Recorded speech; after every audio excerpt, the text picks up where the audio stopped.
एक ऐसा सनकी प्रधानमंत्री बना हुआ है जो अपने सनक को पूरा करने के लिए कुछ भी करने के लिए तैयार है। तो मुझे तो कभी कभी शर्म लगता है कि हमारा प्रधानमंत्री नरेंद्र मोदी जी हैं जो इतना झूठ बोलते हैं। तो मजाक उड़ा रहे हैं अपना भी और देश का। आप किसको कहां से भारत को, इंडिया को मिटाएंगे? एक आदमी की सनक जो हार के डर से 10 बरस यहाँ 25 बरस से सत्ता में बैठे हुए हैं ना मोदी जी, उनको एक पल सत्ता से छीन जाएंगे। उस सपने में भी अगर उनको आ जाए तो चौंक उठने के मैं चला गया। ये सिर्फ और सिर्फ उनकी हार की सनक है, वो डर है, बौखलाहट है।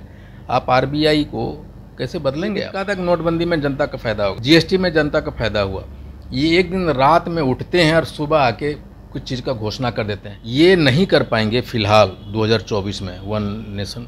ये सिर्फ एक गिमिक है। ये सिर्फ मोदी जी की इतनी बौखलाहट है। ये दिखाता है एक आदमी कैसे बौखला गया है। उनको पता है कि ये जो विपक्षी है 26 पार्टियां, वो 60% वोट से शुरुआत ही करेगा चुनाव की आगाज, अब वो जाते जाते 80% पे चला जाएगा। उनको मालूम है कि कितनी बुरी तरह से हार रहे हैं। हम पूरे भारत से उनको जड़ से उखाड़ देंगे 2024 में, और आने वाले चुनाव में भाजपा कहीं दिखाई नहीं पड़ेगा फिर 70-100 वर्षों तक।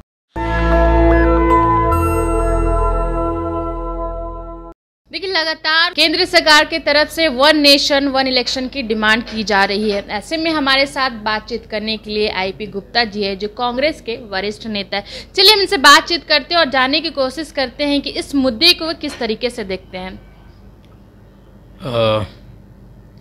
One nation one election basically एक अच्छी आइडिया है।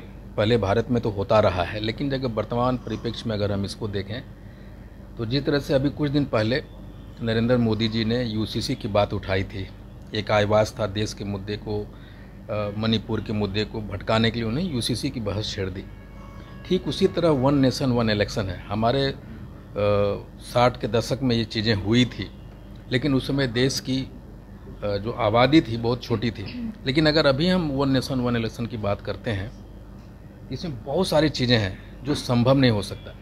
2018 में नरेंद्र मोदी जी ने ही एक लॉ कमीशन को अपॉइंट किया था और अपनी राय मांगी थी लॉ कमीशन ने जो मोदी जी के द्वारा कॉन्स्टिट्यूटेड था उसको रिजेक्ट किया था इस आइडिया को। जरा आप सोचिए कि हमारे देश में लोकसभा, विधानसभा, लोकल बॉडी इलेक्शन और ग्राम पंचायत इलेक्शन होते हैं, और उसके लिए सबके लिए अलग अलग वोटर लिस्ट है। मेरा भी मानना है कि वोटर लिस्ट एक हो बड़ी चीज़ नहीं है, लेकिन आप करेंगे कैसे?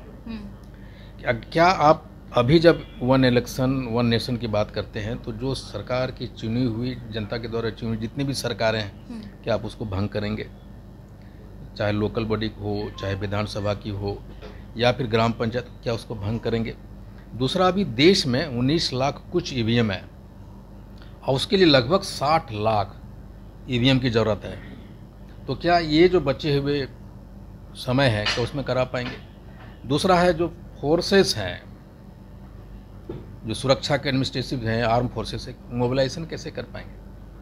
तो ये, और जिस तरह से यूसीसी का जो मुद्दा उन्होंने उठाया मणिपुर के इन चीज़ों को वॉश आउट करने के लिए, ठीक उसी तरह इनके पास एक गिमिक है। ये नरेंद्र मोदी जी गिमिक यूज करते हैं देश के गंभीर मुद्दों को हटाने के लिए। ये प्रैक्टिकली लॉजिस्टिकली संभव नहीं है। कानून में चेंज करना, वो कौन कौन सा कानून चेंज करेंगे आप? केंद्र कानून यूज चेंज कर सकते हैं लोकसभा के लिए और स्टेट के लिए, लेकिन ये जो बाईपोल जो इलेक्शन है लोकल बॉडीज के ग्राम पंचायत, उसके लिए कौन कानून चेंज करेगा? देश इसमें एक ये भी है कि आपको स्टेट के अनुशंसा की ज़रूरत है, उसकी रिकमेंडेशन की ज़रूरत है। वो कैसे संभव है? Sir, one nation one election के डिमांड कर रहे हैं, तो क्या लगता है इससे मोदी जी को क्या फ़ायदा होगा और लोकल पीपल को क्या नुकसान होगा? मोदी जी को कुछ फायदा होने, वो एक्चुअली इम्प्लीमेंट करने के मूड में है नहीं। वो सिर्फ एक रेकअप कर दिया है। ये प्रैक्टिकली इस इलेक्शन भर तो बिल्कुल संभव नहीं है। मोदी जी को सिर्फ इतना ही फायदा है उस इंसान को कि जो मेन इशूज है ना उसे भटकाने में सफल हो जाते हैं इन सारी चीज़ों को। लेकिन जो भी लोग हैं, इवन गांव तक लोग ये समझने लगे हैं कि वन नेशन वन इलेक्शन ये एक गिमिक है जो इम्प्लीमेंट, अभी फिलहाल तो इम्प्लीमेंट करने के स्थिति में वो बिल्कुल नहीं है।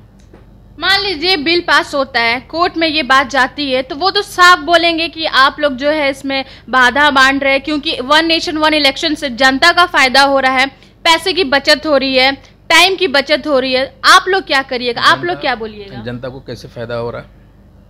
जो पैसा बचेगा वो बोल रहे जनता के लिए लगाएंगे, देश के विकास के लिए खर्च करेंगे। पहले एक बात समझिए आप कि बहुत सारी स्कीमें हैं जिससे जनता को फायदा होता है, लेकिन जनता को फायदा तभी हो सकता है जब इसके लिए प्लानिंग के काम करें। उन्होंने ये भी तो कहा था कि नोटबंदी में जनता का फायदा होगा, जीएसटी में जनता का फायदा हुआ। ये एक दिन रात में उठते हैं और सुबह आके कुछ चीज़ का घोषणा कर देते हैं। उसके लिए ग्राउंड वर्क की ज़रूरत होती है, प्लानिंग की ज़रूरत होती है। आप ज़रा बताइए कि वन नेशन वन इलेक्शन का मसौदा क्या है? कोई किसी देश के पास में पता है कि क्या उनकी भाजपा की सरकार यूपी में, अभी कर्नाटका में, या जो भी चुनाव है, क्या उसको सारे को रद्द करेंगे? क्या करेंगे आप? अपना एक मसौदा तो लेकर आइए, डिस्कशन हो। ये कॉमन आदमी चाहता है, वो जानता है कि वन नेशन वन इलेक्शन हम भी पसंद करते हैं, लेकिन कैसे इम्प्लीमेंट करें, ये एक इम्पोर्टेंट चीज़ है ना। क्या इस टाइम फ्रेम में हम वन नेशन वन इलेक्शन के इम्प्लीमेंट करने के पोजीशन में हैं? जो संभव नहीं है। और जब सरकार की चुनी हुई सरकार को एक इनका तर्क ये भी दे रहे हैं कि भाई डेवलपमेंट का काम रुक जाता है, 1.5 महीने का कोड ऑफ कंडक्ट लगता है। ऐसा कोड ऑफ कंडक्ट में सीधा लिखा हुआ है कि आप 1.5 महीने के लिए नई काम चालू नहीं कर सकते, पुराने तो कर सकते हैं। लेकिन आपको जो चीज़ें करनी है, जो भूल सरकार ने पिछले दिनों में किया है, किसी भी योजना को लागू करने से पहले उसको दोहराए नहीं है। ये नहीं कर पाएंगे फिलहाल 2024 में वन नेशन। ये सिर्फ एक गिमिक है जो आने वाले समय में लोगों को पता चलेगा कि मुद्दों को भटकाने के लिए जिस तरह यूसीसी को लाके इन्होंने खत्म किया, ये भी करेंगे। सर, देश में एक और मुद्दा काफी तेज से हलचल मचा दिया है, वो भी केंद्र की तरफ से आया है।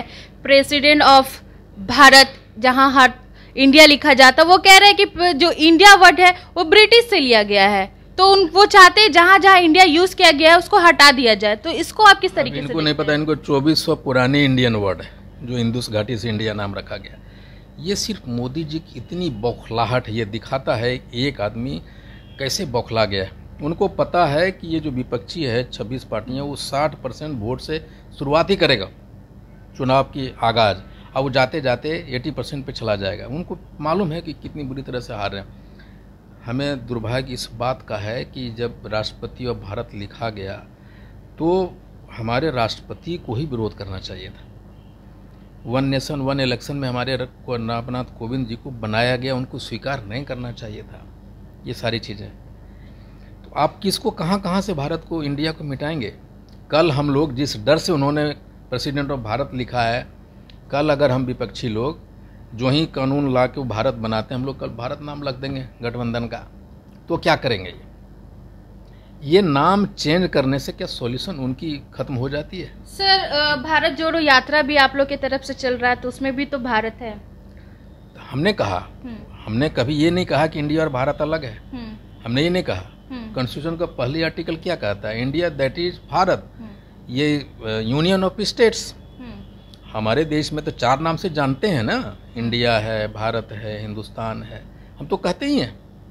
और हमने कभी डिफ्रेंशिएट करने की कोशिश नहीं किया कि इंडिया अलग है, भारत अलग है। लेकिन ये ज़रूर है कि अगर इंडिया से भारत करते हैं तो जो एलाइट फ्रेंड है ना इनका, जो बड़े बड़े घरों में कोठियों में रहते हैं, वो भी आज भी अपने आप को इंडियन कहलाने में गर्वान्वित महसूस होते हैं। इनसे भी इनको 2 चीज़ें होती हैं। एक तो जो एलाइट फ्रेंड है वो भी इनसे अलग होंगे। दूसरा, हमें ये लगता है कि एक आदमी की सनक जो हार के डर से, ज़रा सोचिए 15 बरस वहाँ रहे मुख्यमंत्री और 10 बरस यहाँ, 25 बरस से सत्ता में बैठे हुए हैं ना मोदी जी, उनको एक पल सत्ता से छीन जाएंगे, उस सपने में भी अगर उनको आ जाए तो चौंक उठने कि मैं चला गया। ये सिर्फ और सिर्फ उनकी हार की सनक है, वो डर है, बौखलाहट है। आप आरबीआई को कैसे बदलेंगे? अब जितने भी नोट हमारे पास में लोगों को है, अब जरा सोचिए कितने अरबों रुपए होंगे लोगों के पास में बैंकों में, उसको कैसे बदलेंगे? इंडियन पुलिस, इंडियन राजनीतिक सर्विस की ये एक ऐसा सनकी प्रधानमंत्री बना हुआ है जो अपने सनक को पूरा करने के लिए कुछ भी करने के लिए तैयार है। वो मित्रों से परिवारजनों पे आ गए, वो उस आदमी के क्या भरोसा है? आप उनके पूरे पिछले वाले वीडियो को चले जाएं तो मुझे तो कभी कभी शर्म लगता है कि हमारा प्रधानमंत्री नरेंद्र मोदी जी हैं जो इतना झूठ बोलते हैं। वो पाकिस्तान, वो हिंदू, वो मुस्लिम, वो क्रिश्चियन, वो कांग्रेस, वो राहुल, 5-6 वर्ड अगर उनके जीवन से निकाल दो आप तो उनकी राजनीति समाप्त है। कहते हैं राहुल जी कुछ नहीं है, तो पूरी भाजपा, पूरी दुनिया, उसकी सारी राजनीति राहुल, कांग्रेस, नेहरू, हिंदू, मुस्लिम पे, अगर पाकिस्तान, ये सारी चीज़ें, ये 5-6 वर्ड निकाल दें उनके जीवन से, तो एक स्पीच बोल नहीं पाते वो। ये देश के लिए और विश्व के लिए एक बड़ा खतरनाक ट्रेंड है। देश, पूरा विश्व अपने आप को भारत से जोड़ के देखता है। G20 का सम्मेलन होने जा रहा है और एक अचानक प्रेसिडेंट ऑफ इंडिया से प्रेसिडेंट ऑफ भारत कर देते हैं, तो मजाक उड़ा रहे हैं अपना भी और देश का भी। क्या लगता है सर, 2024 में इंडिया जीतेगी कि नहीं जीतेगी?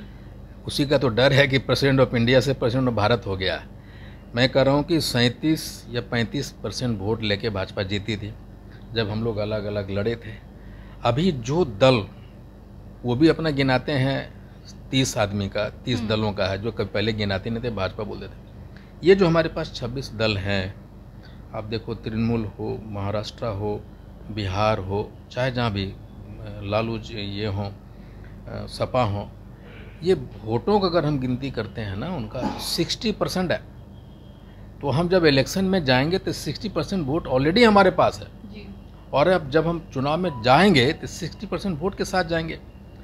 तो नरेंद्र मोदी जी को पूरा अगर आप कैलकुलेशन कर लो तो 100 सीट के नीचे उनकी भाजपा और उनके अलायंस जाने वाले हैं पीछे। इसलिए इसी बौखलाहट की डर है कि वो छोटे छोटे दलों को भी आने के लिए मजबूर कर रहा है और इंडिया से भारत पे जा रहा है। हम पूरे भारत से उनको जड़ से उखाड़ देंगे 2024 में, और आने वाले चुनाव में भाजपा कहीं दिखाई नहीं पड़ेगा फिर 70-100 वर्षों तक। प्रधानमंत्री के फेस में कौन होगा, राहुल गांधी या नीतीश कुमार? नहीं, एक बात तो हमारे नेता राहुल गांधी जी ने कह दिया कि आप उनके हाल के बयानियों को देखिए, जो 400 किलोमीटर चले तो उसको देखिए, आपको तो लगेगा कि वो संत हो गए। उन्होंने अपने, कांग्रेस ने ये सारी चीज़ों से अपने आप को अलग किया। राहुल जी ने स्वयं कहा कि न हमारे और हमारी पार्टी को प्रधानमंत्री बनने की वो चाहत नहीं है। मेरा पहला लक्ष्य है कि देश में संविधान लागू हो और जो निरंकुशता चल रही है वो हटे। लेकिन आपको हम बता दें कि हमारे पास प्रधानमंत्री के बहुत सारे चेहरे हैं, उनके पास कितने चेहरे हैं? या एक भी चेहरा को नरेंद्र मोदी के बाद वो लोग एक्सेप्ट करने के लिए तैयार है? ये चुनाव के बाद हम लोग बड़ी, जिस तरह से बैठकें के दौर हो रही है और वन कंस्टिट्यूंसी क्षेत्र और 1 कैंडिडेट पे हम लोग एग्री किए हैं, सारे अहंकार को, सारे छत्रप को, सारी चीज़ों को देश के लिए समर्पित किया है, छोड़ा है। मुख्यमंत्री पद की गरिमा को भी, चाहत को भी छोड़ा है। इसलिए बड़ी, जिस तरह से आसानी से हम लोगों ने ये सारी चीज़ों को छोड़ के आगे बढ़ने की कोशिश कर रहे हैं, और 2024 में जब हम चुनाव जीतेंगे तो उतनी ही आसानी से भी मुख्यमंत्री कौन होगा उस पर डिसीजन ले लिया जाएगा। तो चलिए, हमारे साथ बातचीत करने के लिए आईपी गुप्ता जी थे, जो कांग्रेस के वरिष्ठ नेता थे। आप हमें कमेंट करके जरूर बताइएगा हम लोग का कन्वर्सेशन कैसा लगा। ऐसे तमाम खबरों के लिए बने रहे नेशनल दस्तक के साथ। मैं फरहत अफसा, पटना। नेशनल दस्तक की आपसे गुजारिश है कि अगर इसको बचाना चाहते हैं तो नेशनल दस्तक को सब्सक्राइब करने के लिए रेड कलर के सब्सक्राइब बटन को दबाएं, फिर बेल आइकन की घंटी दबाएं। नेशनल दस्तक को बचाने के लिए बहुत जरूरी है कि हर खबर को शेयर करें, लाइक करें, कमेंट जरूर करें।